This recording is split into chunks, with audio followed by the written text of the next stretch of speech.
7 easy ways to promote your podcast. You want your voice to be heard, and you want people to listen to your podcast. If you need ideas to get the ball rolling, then stay tuned to this presentation. Today, you're going to know 7 of the easiest ways to promote your new podcast to your target audience. Let's begin. Number 1, submit to as many podcast directories as possible. Make sure you have your podcast title, description, tags, artwork, and a few episodes ready before you submit your podcast to directories. Your first stop should be iTunes, simply because it's the largest podcast directory in the world. Next, upload your content to platforms like Spotify, Google Play Music, Stitcher, SoundCloud, and more. Number 2, share on social media. Let your followers on social media know that you've got a podcast. Whichever platforms you use, let your family and friends know and ask them to share it with their followers as well. Number 3, ask your podcast listeners to follow you on social media. For branding purposes, use your podcast title as your social media handle. It will be easier for people to remember your brand that way.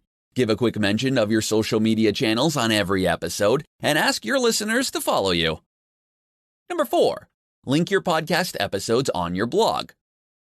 Create a new post for every episode and add a link to your MP3 file.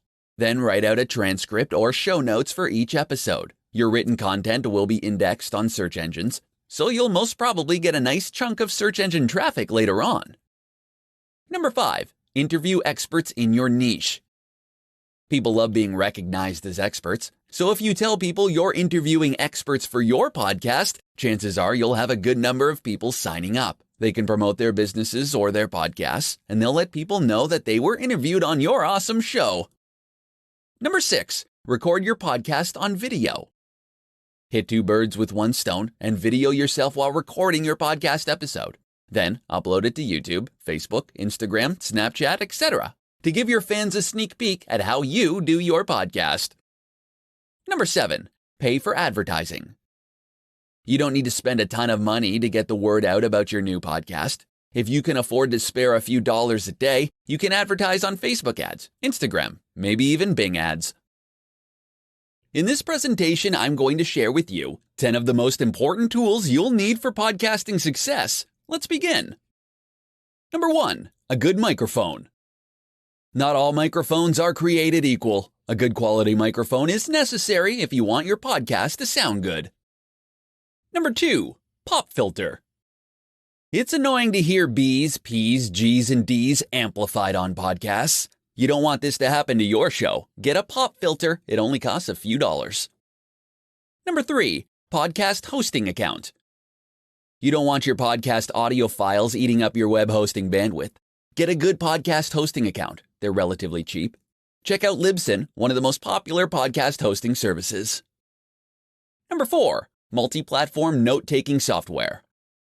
It's important to know what you're going to talk about in your podcast episodes. Use a multi-platform note-taking software so you can easily pick up where you left off. You can start writing down your ideas on your mobile phone and then finish it up on your laptop.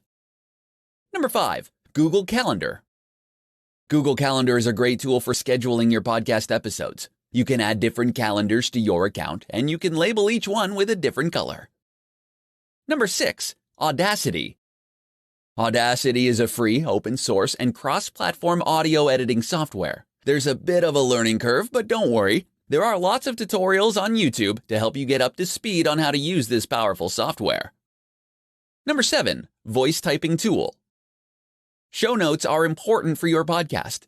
You can hire a transcription service to transcribe your episodes, or you can use a voice typing tool. For best results, make sure you speak clearly and audibly so the software can make out what you're saying. Number 8, feed validator. A feed validator is needed to make sure there are no problems with your podcast's RSS feed. Most podcast hosting services include a feed validator, but it won't hurt to run your feed through a service like Feed Validator. Number 9, graphic design software. An eye-catching artwork can make the difference between people checking out your podcast on iTunes or any other directory, or skipping it entirely. You can use Photoshop or a free tool like Canva to design your podcast artwork. Number 10, live streaming platform. Show your podcast listeners how you work. When you go live on platforms like Facebook Live or YouTube Live, your followers get a notification, so you get real-time engagement from your fans.